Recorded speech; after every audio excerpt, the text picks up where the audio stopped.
somebody here who's an expert on that, right here. Yeah. How you can do it even in an apartment. You know?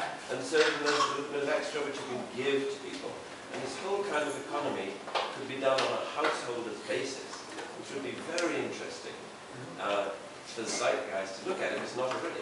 So is there some sort of movement on the householder level of how we'll transition from a profit society to a giving society? I was going to say, like Jacques and Peter, they always support that to move on your household, but they say really, you know, you're only benefiting yourself. If it's not like a selfish thing to do, but if you really want to help the environment and the earth, like the village, as a village like what goes, you know, should you help out someone in the village? It's not should you or should you do it. It's once you understand that if your neighbors are healthy, then you have less of a chance of getting sick also. So we really need to look at taking care of the whole earth together. I think you basically outlined mutual aid for Plotkin. He was the guy who advocated his title when he was 12. I have to read him, but he basically said that even like seeming Excuse me, sir. I don't mean to be rude, but this lady's been waiting, so can we get to her? But nobody's answered the question yet. No, I don't think there's No, there isn't really a household movement, and admittedly, not everybody is attracted to the architecture of what Jacques has put out there and everything. But I think what Miko was saying is that it's just much more efficient if the, growing of food and everything else like that is done in one area, and then rather than, individually in each house. And I think, the whole point of the way that we would live in the future is that it wouldn't be your house. You would maybe be a lot more apt to go from location to location, and you would live in, a house that had a garden and so forth, and you might decide to move and go live in another one that didn't have one. But, not everybody's going to want to live in a house that has a garden. So I think we'd probably be able to work it out, or make some kind of accounting appropriation, or let's not only take an inventory of what resources and what's the most efficient way to deploy them, but let's take an inventory of what people's wants and desires are, and then we'll try and amicably and equitably satisfy that to the best of our capabilities.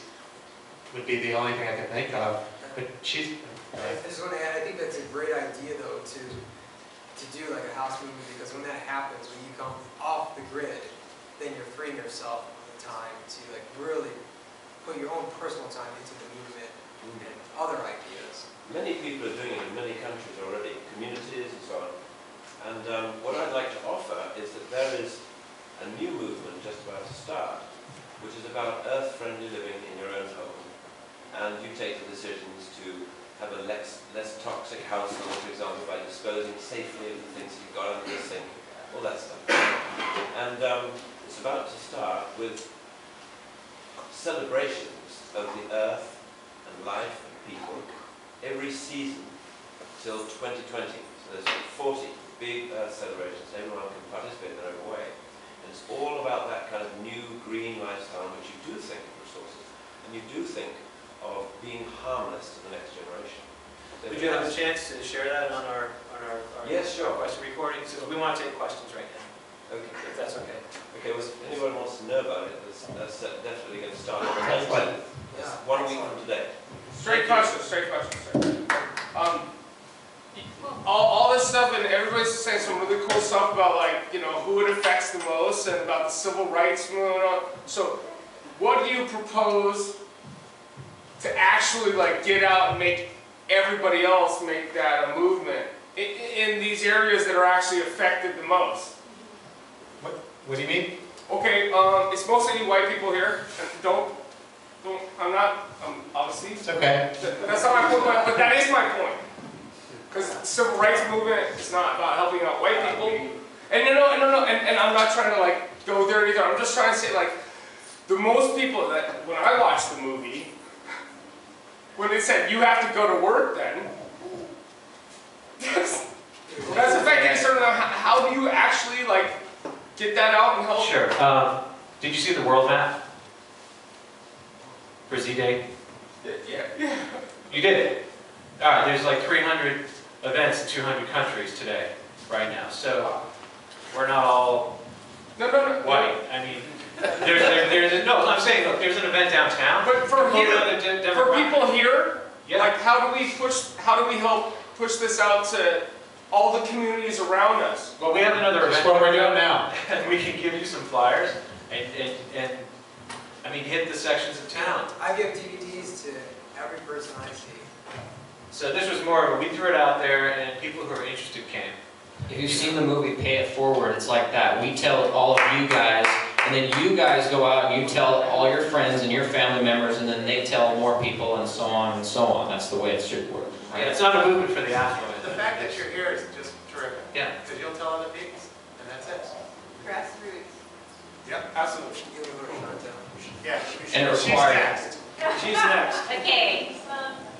I don't know if you talked about this because I came in a little late because I had an appointment, but did you mention anything about the, what is it called, Law of Jubilee, where the Festival of Jubilee, where I guess this is the year right now where they can abolish all debt completely, and they used to do it over and over and over in older times, and maybe we need to also push for that because it's part of law. It's actually part of law. And if we abolished all national debts, period, across the board, we could do something totally different. I mean, basically, we would be in a boom, you know. But there's so many people that just want to grab onto having, you know. We started this country with national debt, you know, borrowing money on a dollar, and so. You know about that? Actually, I don't know about a law that eradicates or wipes out a debt on an annual basis. I'm very curious about that. I put that on my file of He's an things. expert in it. He's referring to the Bible, I think. Just tell him. It's in the Bible. All right. It goes back in biblical times, and the Sure. reason for the reason for the law was instated to keep the balance of power from the people that has and has not. It leveled the playing field. So like if you were a slave after 7 years, you were let go. If you had outstanding Indentured servitude. indentured servitude, and it's definitely out there in the internet if you want to read on it. The interesting point the guy made in the article was, if you look at actual law, because it's all based on old biblical and Judaism. The Magna Carta. Exactly. And this law is in there. And nobody's really kind of shooken off the law and said, hey, well, what about this? You're absolutely right about that. There are all kinds of old laws that are actually still in the books today. And I'm talking laws that predate the United States Constitution. Last law. Right, exactly. I mean, our common law system is based off the Roman Magna Carta, which was created in, I think, what, 1215 or what have you? Yeah. So there's all kinds of old things that actually apply to servitude, debts, and so forth like that are actually on the books. But see, the problem is our court system, our system of justice is a bit of a fallacy, because even though the laws are there, try and get them enforced. There is no law for an income tax, but we're all right now preparing to pay for it, aren't we? So it's kind of it's a hypocrisy and an irony that the laws are there to maybe set things back to being fair between indentured servant and master. We're all indentured servants to the masters of the money. But the laws may be there, but they control the legislation that enforces the law. So it's a very interesting point. But here we are running on the wheel. As long as they've got that money, that's the ultimate whip. Also, well, given the current federal reserve system, you can't get rid of the national debt, because to create money is to create debt. And that's the inherent flaw in the system. And You know, though, what they do. I've got a question. Is it beyond your ethics to buy indebted children from India to help build this paradise that you're creating? And I think that would be a better idea, because honestly, I mean, you're taking them from one sort of harsh manner and at least moving them to a more progressive force.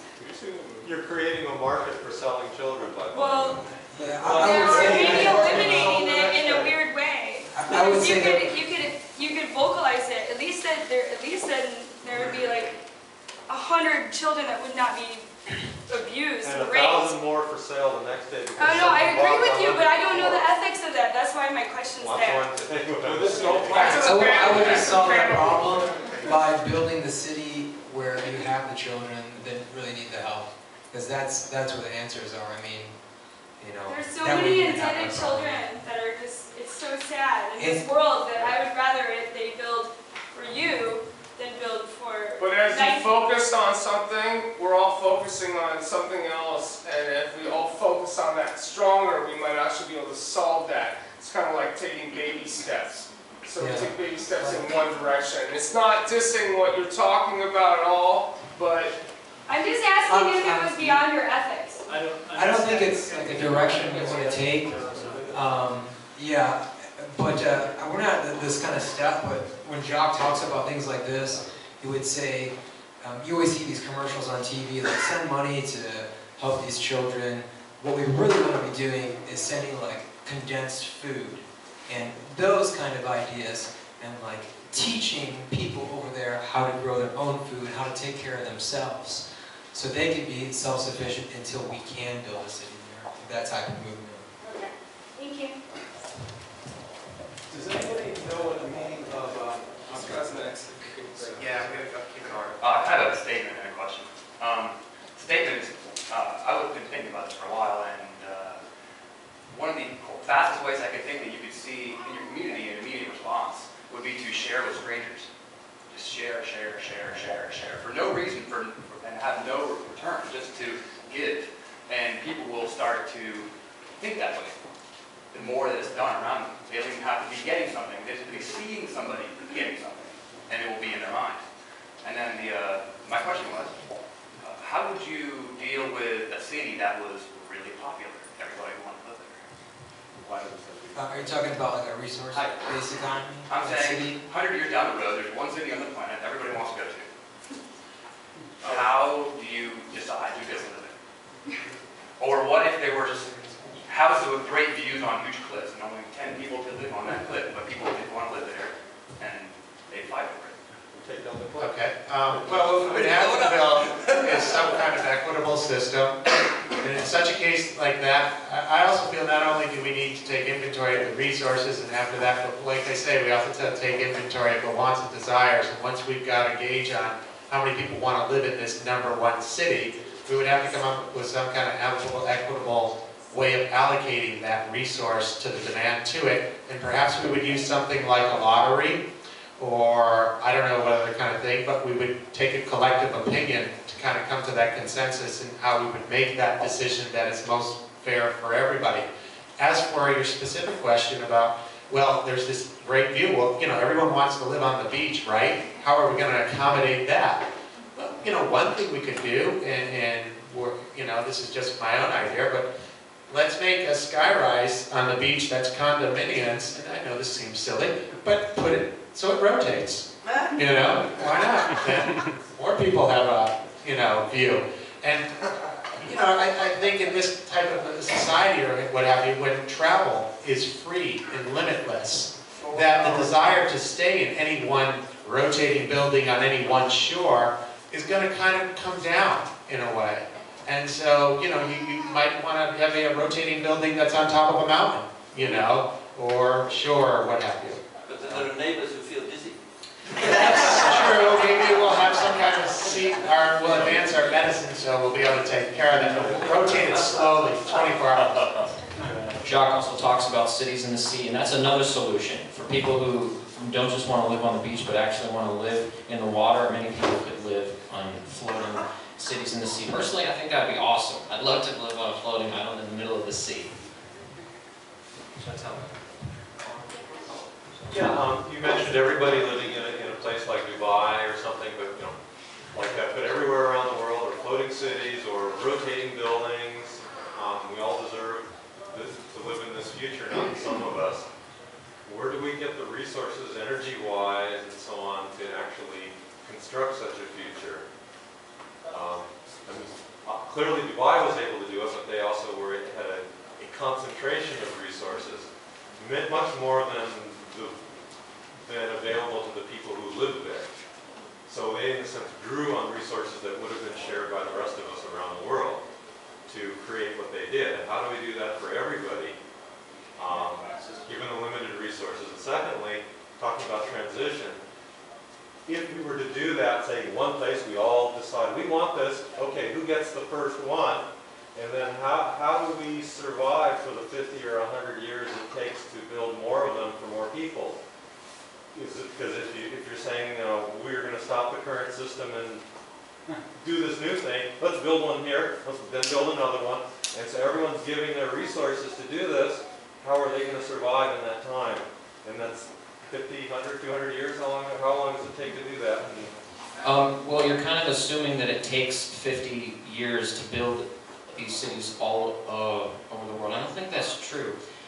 These cities can be built very, very quickly and very efficiently because it's a circle and there's 8 different slices. Like it's a pie and you just build 1/8 of the circle and then you copy that 7 more times. What if we don't want a circle? Would the builders of the city? You don't need to make the circle. Well, the people over there don't want a You don't have to.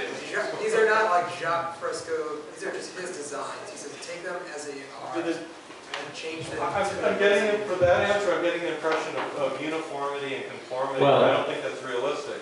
No, when you zoom out and you look at anything, like you look at a microchip far enough away, it looks like it's all uniform and everything. You got real close to it, it's imperfect, and there's stuff going all over the place. So, there's actually someone just did a virtual tour of the project itself, which will be probably going around the internet in the next month, where you can actually click and kind of go through, and as you get up closer, you realize, see, the circle system is about functional utility with the resources within the city and making the system self-sustainable. You don't have to live there, and actually when you get in close, there's a great amount of variety between the water and the hills and the architecture and in the city itself. So it's not as cloney, uniformy as you might think from looking at it from a distance. Okay. So I mean, you zoom out enough on all the planets, look around, so it doesn't freak us out. So, so answers, sorry a second. That answers one question. You had a 2-part question, but I don't remember your other. Resources, mainly. That's Resources, systems approach. A systems approach. There's an FAQ on the table, which probably will explain it better than I can. But you want to do that? Yes. We keep going back and forth, but Take a different place. I can't help it because it's such a great little example of what we can do. Dubai actually didn't have any of the resources. I mean, all that's really there in the immediate area is sand. All that engineered concrete, which actually, if you go back to the that actual concrete, it's an amazing scientific advancement in concrete to have built it to be able to handle what it can. So in any event, the resource or information resource came from other parts to develop the concrete. All that was shipped in. All Dubai had really was money, and money is nothing more than a control of the labor and resources on this planet, anywhere on this planet. So doesn't it seem preposterous or outrageous that you could build the world's highest, tallest, strongest building in the middle of nowhere? I mean, you built it in a desert where the temperature's 100. Is that not the most, I mean, in our type of society, would you build a building like that needs, did you ever read the statistics on the air conditioning and the energy that one building takes because you put it there? I've seen photos of an indoor skiing. Okay, if that's not the epitome of the dumbest deployment of resources on the planet, I don't know what is to build an indoor ski resort in a desert where it's 120 degrees. I mean, it's just, but what it is it's a testimony to what we can do. Imagine with the rational application of resources and picking of a location what we could really do. So the resources are there. How we get the resources?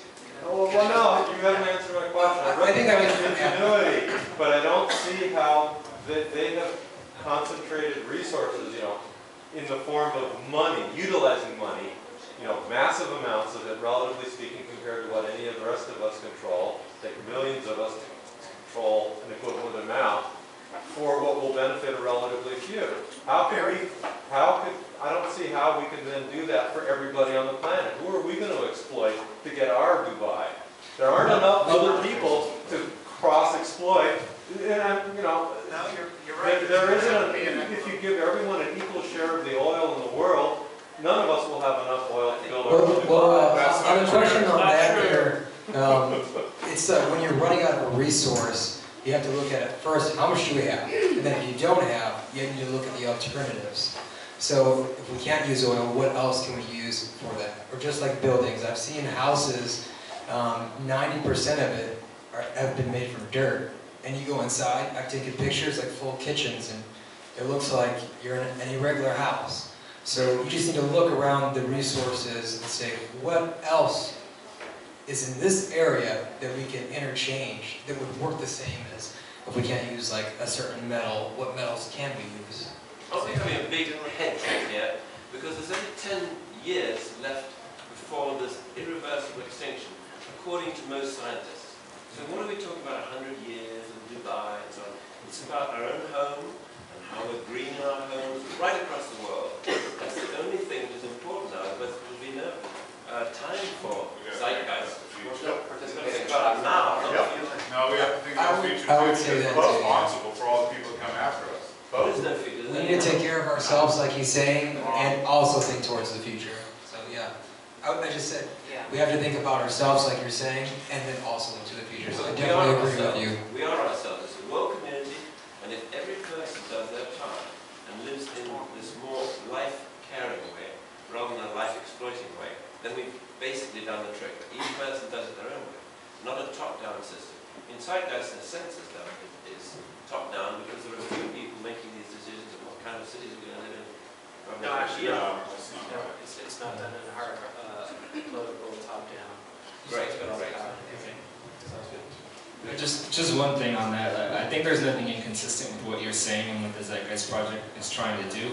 But a resource-based economy has to be global in scale for all the efficiencies that we're trying to get out of it and to create the kind of abundance where everybody would have enough. Things like rare earth elements, where the concentration is 95% of them, in a small area in China. So you can do what you want in your own home, but when it comes to creating solar cells or wind turbines or stuff that needs that, it has to be a global approach to really get to the vision that we're talking about. We don't need that in order to survive. We need food, water, shelter, and friendship. That's it. Well, Jacques Fresco, in that same video address that I showed you guys earlier, or at some point in that video, he addresses the issue of we're running out of oil, running out of resources.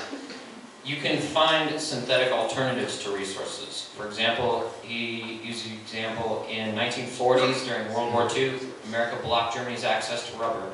Guess what? They made synthetic rubber. Likewise, you can use many alternatives for things that are running out, like oil. We have renewable energies, we just need to implement them. The lady over here has a question. Hi, I had a question about what ideas are being proposed to help people emotionally transition from the addiction that we have to what's going on to this. I mean, I love everything that I've seen in the videos, but how do we deal with the transition? What does Jacques say? What does Peter Joseph say? Or what do you guys have to say about that? I've got one, this is what's really, the whole thing, especially is totally key. The main problem is the biblical analogy of 40 years in the desert was that if you go from a slave state and a slave mentality, which we still have because we're all in debt to some, well, I'm not, but most have been, oh, you need credit ever since you're 18 years old. No, in fact, you don't. You've got 2 of these, you've got 1 of these, but it's got other other ones. Now, to get to that state, it's incredibly hard because people, since they're about this big, and you can condition otherwise. It is mostly a sociological and mental conditioning to get people ready, as she's speaking of. Now, that's a very difficult question. So it's almost as though we need another 40 years in the desert for most of society to change. I agree that we need a lot of therapy to be able to change. No doubt about that. Yeah, that's what Peter says. The first thing we need is a social therapy. Yeah. Peter says this is the first thing we need is a wide social therapy. I think that follows along with you because I've shown the DVDs to people and you just see this on their face, Maybe they like it or maybe they don't like it, but it really hits them hard and it tears down the wall. And it's something maybe that we need to investigate more also, but I think it's a really good point. Come on in, we got one room that way.